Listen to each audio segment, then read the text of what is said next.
Chemistry is awesome. Okay, Assalamualaikum warahmatullahi wabarakatuh and salam sejahtera. Okay, good morning class. Okay, so this is our second session together ataupun kita punya second lesson untuk this last week week 18, and for today's lesson kita akan masuk kepada kelas. Mungkin ada yang dah tertunggu-tunggu this chapter. Kenapa? Sebab ini adalah chapter 7.3 kelas. 7.3, the last topic untuk your semester 1 ini, untuk your first semester ni. The last topic ataupun the last subtopic for chapter 7 dan juga the last part lah untuk you punya chemistry SK015. Okay.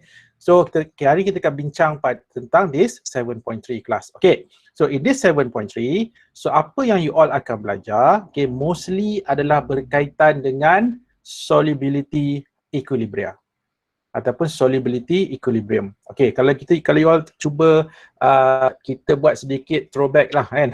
Kita balik semula.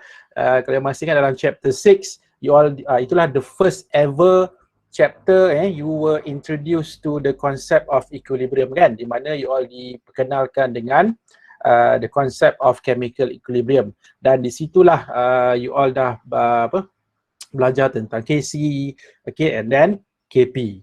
Okay, and then lepas tu bila masuk chapter 7, starting with 7.1, you juga berjumpa lagi dengan another value of K. Kita ada apa? Kita ada Ka. Dan last satu lagi value of K ataupun satu lagi equilibrium constant yang you all akan belajar yang dikenali sebagai KSP class. KSP. Okay. So before kita pergi pada KSP tu, I think it's better kita tengok sedikit lah tentang the idea ataupun apa yang kita sebut sebagai the concept of precipitation. You know what is precipitation? Proses pembentukan mendakan. Okay, pemendakan lah kalau dalam bahasa Melayu kita sebagai pemendakan, precipitation. Okay, so what is precipitation?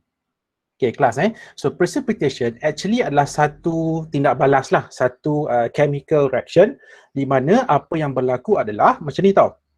Let's say you ada two soluble ionic compounds. Okay, so apa yang berlaku, these two soluble ionic compounds, dia akan bertindak balas with each other, di mana dia akan form dua products. Dia akan form two products. The first product adalah dia akan form satu produk yang soluble, dan satu lagi produk adalah produk yang bersifat insoluble. Jadi the one yang insoluble ini, so inilah yang akan membentuk precipitate ataupun mendakan. Okay, kelas so this process ni, so itulah yang kita sebut sebagai precipitation, precipitation, pemendakan. Okay, sebagai contoh lah so let's kita look at one example of reaction. Okay, kelas katakanlah kita ada two soluble ionic compounds ataupun kita ada dua larutan lah, kita ada dua larutan garam kita ada lead nitrate dan juga kita ada sodium iodide. Okay, lead nitrate and sodium iodide. So apa yang kita buat kelas, kita campurkan these two solution. Okay, so bila kita campurkan these two solution, kan saya dah bagi tahu awal tadi, dalam proses precipitation, okay, akan ada two products. Satu produk yang akan soluble, satu lagi produk adalah insoluble product yang akan kita sebut sebagai precipitate. What happen here when we mix these two, lead nitrate dan juga this sodium iodide, we are going to get two products. So what are those two products? Kita akan ada lead iodide. Okay, kita akan ada lead iodide here, dan you akan ada sodium nitrate. Dan kalau you all masih ingat lagi kan, masa you all buat salt hydrolysis kan, sodium nitrate ni adalah garam, salt. Dan lebih tepat lagi sebenarnya, sodium nitrate actually adalah soluble salt. So bila dia adalah soluble salt, that's why sodium nitrate tidak akan form precipitate because it is a soluble salt. So jadi apa yang berlaku kat sini, precipitate itu akan datang daripada mana? Precipitate itu akan datang daripada ini kelas, daripada lead iodide. So this lead iodide ni yang akan form precipitate. Maksudnya bila kita mix these two, okay, so dalam bekas itu ataupun let's say kita buat this reaction dalam test tube ke ataupun dalam beaker ke, you akan dapati, okay, selepas kita mix these two, kita akan dapat satu precipitate. Okay, satu mendakkan. And this precipitate actually adalah lead iodide class. Kita akan dapat lead iodide. Okay, so this equation ni class, ini adalah general equation lah. Maksudnya yang you all biasa tuliskan kan. Okay, yang you biasa tuliskan ataupun kita sebut sebagai chemical equation ataupun molecular equation. Actually, kita boleh pecahkan this molecular equation into ionic equation. Katakanlah kita nak change this equation into ionic equation. So apa kita buat? Senang saja kelas. Kita just pecahkan saja all of the components dalam equation itu kepada ion masing-masing. For example, kita tahu dalam lead nitrate ada ion apa? Ada ion lead 2 dan ada ion nitrate. Dalam sodium iodide ada apa? Ada sodium ion dan ada iodide ion. Samalah dalam lead iodide ada lead 2 ion dan ada iodide ion. Dan dalam sodium nitrate kita ada sodium ion dan juga nitrate ion. So let's say kalau kita pecahkan this compound kepada dalam bentuk ions, dan kalau kita tuliskan dalam bentuk ionic equation, this is how the ionic equation looks like, class. Okay, right. Cuma untuk lead iodide, kenapa kita tak pecahkan? Sebab kita tahu sebab lead iodide ini dia akan membentuk precipitate. Maksudnya di dalam larutan itu dia akan membentuk precipitate. So that's why lead iodide akan stays as lead iodide lah, sebab dia akan membentuk precipitate tadi kan, mendakkan. Tetapi untuk the rest semua akan bertukar jadi ion kan. Okay, jadi kalau you tengok dekat sini, dalam this ionic equation kita ada, kalau you perhatikan betul-betul kelas kita ada ion di mana on both sides adalah sama. Nampak tak? For example, kita ada nitrate on the left side, kita juga ada nitrate on the right side. And what else? Kita ada sodium ion on the left side, kita ada sodium ion on the right side. Okay, so what could be done actually, kita sebenarnya boleh simplify this equation. Kita boleh ringkaskan lagi equation di mana this nitrate ion and this sodium ion actually can be excluded daripada penulisan ini. Sebab apa? Sebab dua-dua belah ada dan dua-dua belah juga adalah sama dia punya bilangan. So actually what could be done, sebenarnya kita boleh cancelkan the nitrate ions dan juga kita boleh cancelkan the sodium ion. So in this case, the ionic equation kita akan jadi lagi simple kelas. Dia akan lagi mudah. Di mana equation itu akan macam ni saja. And what do we call this equation? So inilah disebut sebagai net ionic equation. Maksudnya setelah kita keluarkan lah, kita dah keluarkan ion-ion yang kita boleh cancel. Okay, so kita akan ada suatu net ionic equation class. Right. Okay, maybe some akan tanya, sir, apa jadi pada sodium ion dengan nitrate? Kenapa kita tak masukkan? Okay, sebenarnya kelas, kenapa kita tak masukkan? Because of tadilah yang pertama, sebab the two ions itu tadi akan cancel. Yang satu lagi, why kita tak masukkan dalam this net ionic equation? Because this sodium ion dan juga this nitrate ion, kita katakan these two ions ni, dia akan jadi apa tau? Kita gelarkan dia sebagai spectator ions. Dia sebut sebagai spectator. So spectator. Kalau spectator ni kalau dekat stadium tu, spectator tu macam penonton kan. Maksudnya dia tak involved in the game. Kan spectator ni dia menonton saja, dia tak involved. Samalah macam case equation kita sekarang ni. Maksudnya this sodium ion dan this nitrate ion dia tak terlibat pun dalam proses precipitation. Kan? Jadi kita hanya fokus pada species ataupun ions that involved in the precipitation. Nampak tak? Sebab tu dia these two ions, sodium ion and nitrate ion are called the spectator ions. Okay, kelas Right, ni sedikitlah tentang apa itu proses precipitation. Okay, kalau kita tengok satu contoh kat sini, nampak tak? Ini satu contoh yang sangat menarik. Okay, sebenarnya kelas, kalau you nak tahulah so sebelum kita kan kita dapat lead iodide tadi kan. okay, daripada this reaction, you akan dapat lead iodide. So initially, sebelum kita mix the two solution, kedua-dua larutan itu clear. Kita kena dua clear solution. But once kita mix the solutions together, see, dia akan menghasilkan precipitate of lead iodide. Nampak macam magic kan? Tapi sebenarnya it is not magic, it is chemistry. Okay, so itulah dia. Apa yang berlaku yang kita katakan proses precipitation ini. Okay, seterusnya kelas Jadi inilah kalau kita tengok pada net ionic equation tadi. So yang warna kuning ni actually inilah dia lead iodide class. Lead iodide yang terhasil apabila lead to ion daripada one solution bertindak balas dengan iodide ion from another solution. When these two ions are combined, so itulah dia akan membentuk this lead iodide ataupun precipitate of lead iodide. Alright. Okay, kelas seterusnya. Okay, seterusnya kita nak tengok pula macam mana kita nak predict kelas. Katakanlah you ada dua solution. You ada dua solution yang mengandungi ionic compounds. Katakanlah kita ada dua larutan garam lah, senang cerita, dua larutan garam yang soluble. So macam mana kita nak tahu adakah kalau kita mix these two, dapat ke tak dapat precipitate? So that's why seterusnya saya nak ajar pula pada you all, macam mana kita nak predict. Macam mana kita nak ramalkan sama ada is it akan terbentuk ataupun tak akan terbentuk this precipitate.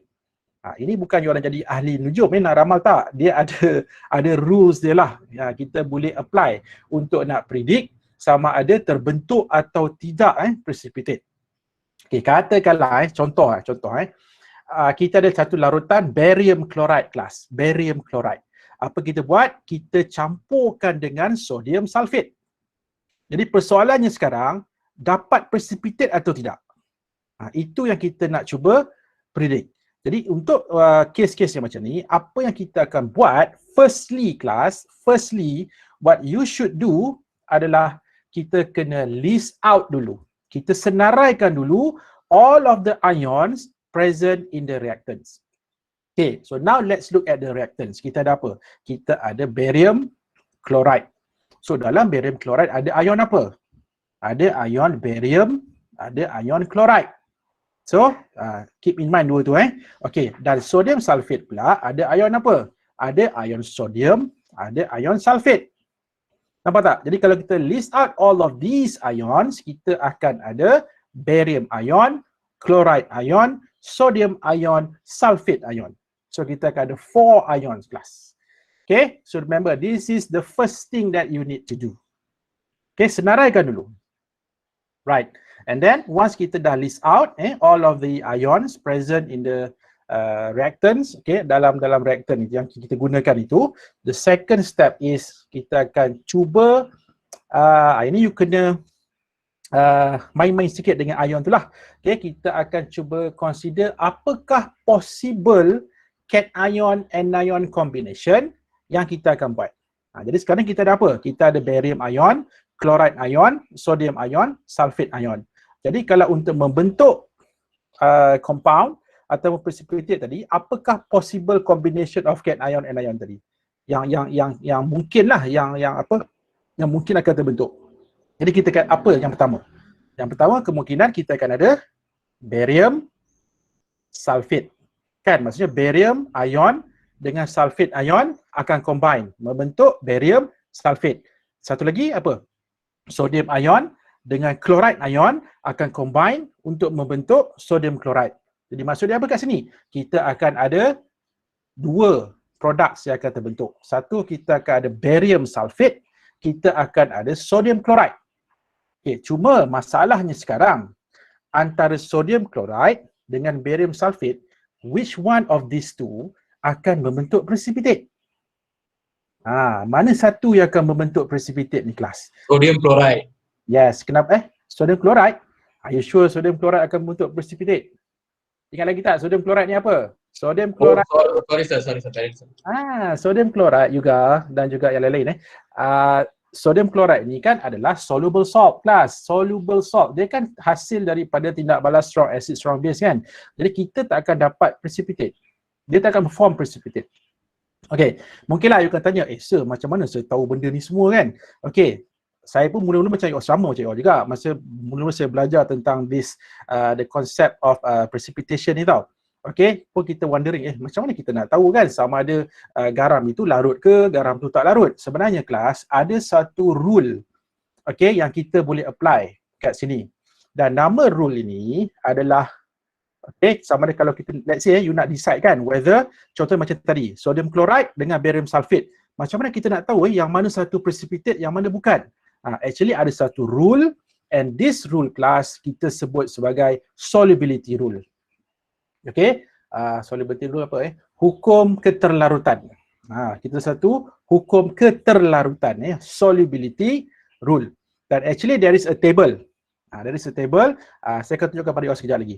Dan kita akan gunakan this table sebagai panduan lah untuk kita nak tahu whether kalau this compound terbentuk, adakah dia soluble. Kalau this compound terbentuk, adakah dia insoluble. Okay, jadi apakah table tersebut? You all dah ready nak tengok table tu? Plus, so inilah dia, this table. Ataupun yang kita sebut sebagai solubility rules class. Okay. Sekarang saya nak ajar macam mana nak baca this table. Sebab kadang ada student, dia tahu tentang table solubility rule ni, tetapi dia tak tahu macam mana nak baca table ni kan. Okay, kita ambil contoh lah kelas. Okay, tadi kita ada apa? Possible salt yang kita akan dapat. Saya tuliskan dulu. Kita ada dua kan. Yang pertama, okay, sorry. Okay, yang pertama kita akan ada sodium chloride kan. Kita akan ada sodium chloride. Okay, sodium chloride. Saya tulis kat sini lah pula. Okay, sodium chloride. Okay, dan yang kedua apa? Barium sulfate kan. Kita ada sodium chloride dan barium sulfate. Okay, sekarang kita nak predict antara these two, which one yang akan jadi precipitate, which one yang akan soluble. Okay, cuba kita tengok pada this table class. Let's look at this table. So now let's look at okay, soluble compounds dulu. Jadi kita tengok apa ciri-ciri soluble compounds. Okay, yang pertama kelas, ingat, soluble compounds adalah compounds that contain alkali metal ions. Okay, dan juga yang ada ammonium. Apa contoh alkali metal ions? Kelas, what Sodium. Group 1 lah. Kan? Alkali metal ion ni group 1, group 2 kan? Sorry, group 1. Alkali metal ions kan? Group 1. Okay, so kita ada contoh macam sodium ion, dia ada lithium ion, dia ada potassium ion. So let's say kalau compound yang ada these ions, okay, ataupun compound yang ada ammonium. Contohnya macam ammonium bromide, ammonium chloride. Nampak? So these are soluble compounds. Maksudnya apa? Dia tak akan jadi precipitate class. Dia tak akan jadi precipitate. Okey, contoh lain apa? Compound yang ada nitrate, bicarbonate dan juga chlorate. Okey, ni NO3 minus, HCO3 minus dan juga ClO3 minus. Okey, for example kita ambil contoh apa Kita ambil contoh sodium nitrate. You ingat kita awal-awal kelas tadi saya dah tunjukkan satu contoh garam sodium nitrate kan? So sodium nitrate nampak kenapa dia tak membentuk precipitate? Sebab dalam sodium nitrate ada nitrate. So garam ataupun compound yang ada nitrate, dia adalah soluble compound. Jadi dia tak akan membentuk precipitate. Ataupun sodium bicarbonate. Nampak sodium bicarbonate. You bayangkan kalau sodium bicarbonate ni bukan soluble compound, apa jadi? Kelas. Let's say you buat kek kan, kita masukkan sodium bicarbonate kan. You bayangkan kalau sodium bicarbonate tak boleh larut. You makan kek, you akan kunyah sodium bicarbonate. Akan rasa sodium bicarbonate dalam you punya mouth. Sedap ke? Tak sedap tau. Pahit tau sodium bicarbonate ni. Okay. So that's why dia kena larut. Dia adalah garam yang larut dalam air. Sebab dia ada bicarbonate. Bicarbonate ni adalah soluble compounds. Okay. Contoh lain. Compounds yang ada chloride, bromide, iodide. Tetapi these three class, dia ada exception. Dia ada exception. Apa exception dia? Contoh katakanlah kita ada halides of silver, halides of mercury dan halides of lead. Contohnya apa? Macam tadi kan kita dapat tadi lead, iodide. Nampak tak? Lead, iodide. Walaupun lead, iodide ada iodide. Tetapi dalam lead iodide ada apa? Ada lead-2 ions.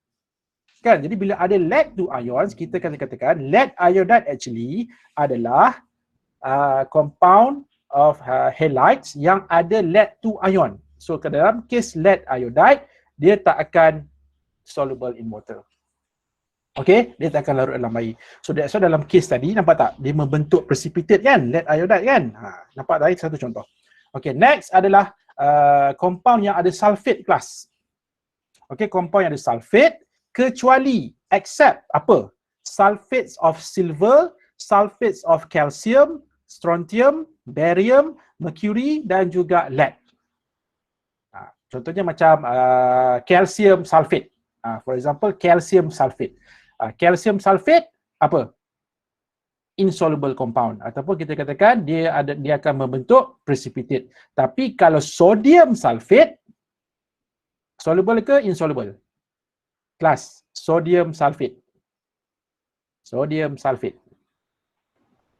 Kalau sodium sulfate. Yes, kalau sodium sulfate dia soluble. Sebab apa? You balik semula pada awal-awal tadi lah.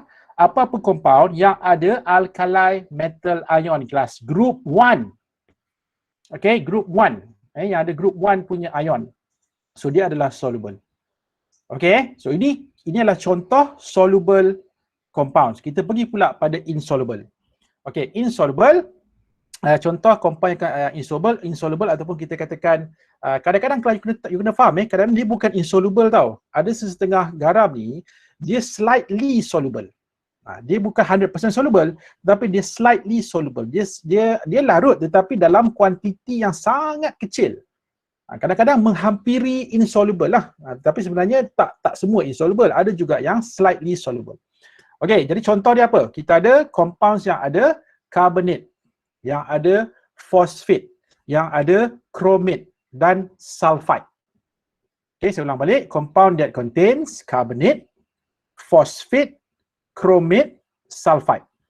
Kecuali kalau this anion tadi dia apa? Dalam compound itu dia ada alkali metal ions ataupun ada ammonium. Contohnya sebagai satu contoh, katalah kita ambil contoh calcium carbonate kelas. Calcium carbonate. Kau tahu tak apa itu calcium carbonate? Batu kapur tu lah calcium carbonate So calcium carbonate dia adalah insoluble. Sebab tu calcium carbonate tu dia membentuk limestone tu kan, batu kapur tu kan, calcium carbonate.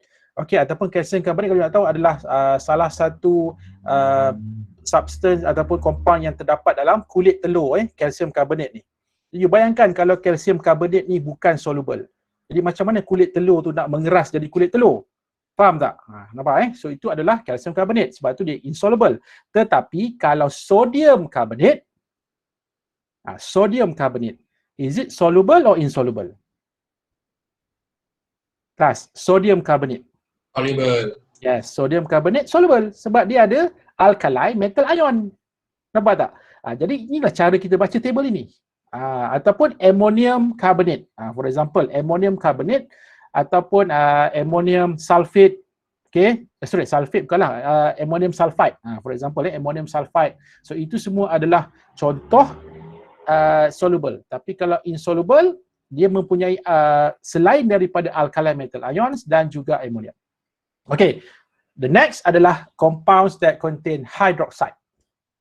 Sama juga, except for alkali metal ions dan juga barium. For example, kalau kita ambil contoh, calcium hydroxide, insoluble. Ingat calcium hydroxide, insoluble. Tetapi kalau barium hydroxide, soluble. Ataupun sodium hydroxide. Sodium hydroxide semua dah tahu kan, kalau sodium hydroxide ni tak soluble, macam mana you nak hasilkan base tu? Macam kita nak hasilkan larutan kan, larutan sodium hydroxide. Okay kelas Jadi I hope this table dapat membantu you all lah. Okay, untuk you all dapat a clear view tentang macam mana kita nak tahu sama ada garam itu ataupun compound itu adalah soluble ataupun insoluble ataupun slightly soluble. Okay, so you boleh gunakan this table sebagai you punya reference untuk panduan you all lah. Okay, so ini ada kita sebagai solubility rules kelas hukum keterlarutan. Okay, next. Right, so katalah sekarang ni kita nak tengok satu contoh, kita nak tengok dia punya solubility in water. Okay, for example, lithium chloride. Kelas, saya nak uji. Lithium chloride you rasa soluble atau insoluble in water? Come on. Ingat dia ada apa? Dia ada lithium kan? Group 1. Ingat kalau dia ada ions of group 1, dia adalah soluble in water. Dia akan larut dalam air. Okay, jadi tak payah fikir dia slightly ke insoluble, tak. Dia memang 100% soluble kelas. 100% soluble. Okay, kalau lead chloride, how about lead chloride? Kalau kita masukkan dalam air, kata kalau you accidentally termasukkan lead chloride dalam air, kan? You rasa dia akan larut ke tak larut dalam air kelas? Larut atau tidak? Ingat, dia ada halide kat situ. Okay. Insoluble. Okay, yes, insoluble kelas. Insoluble.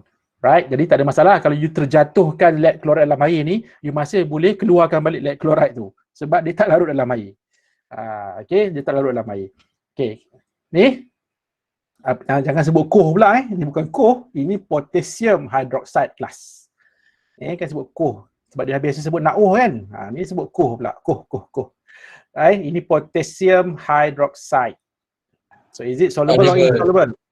Yes, soluble. Okay, tak payah fikir panjang. You tengok dia ada sahaja group 1 punya ion, confirm soluble. Confirm soluble. Okay, next, copper hydroxide. Ini tricky sikit. Copper hydroxide. Copper hydroxide. Larut ke tak larut dalam air? Yes, tak larut ataupun insoluble in water. Ingat lagi tak? Compound yang ada hydroxide tak larut dalam air, melainkan dia punya cation dia adalah group 1 ataupun ammonium. Itu dia akan soluble. Okay, next, sodium carbonate. Sodium carbonate. Cepat. Soluble. Soluble. Okay. Nampak tak? Bila you dah tahu dia punya trend dia, tak ada masalah. Kita dah boleh predict sebenarnya. Okay, terus you dah boleh predict kan? Sodium carbonate, soluble. Tapi kalau calcium carbonate, ingat calcium carbonate, you ingat? Insoluble. Batu kapur, you ingat kulit telur, mestilah insoluble kan? Kalau tak, kalau kulit telur tu dibuat dari calcium carbonate, dan calcium carbonate ni pula adalah larut, macam mana dia nak membentuk eggshell tu kan? Kulit telur tu. Okay, and then ni sodium nitrite. Sodium nitrate. Bukan sodium nitrite, sodium nitrate. Yes, sodium nitrate adalah soluble. Okay, because dia ada sodium ion dalam dia punya compound. And lastly, lead nitrate class. Lead nitrate.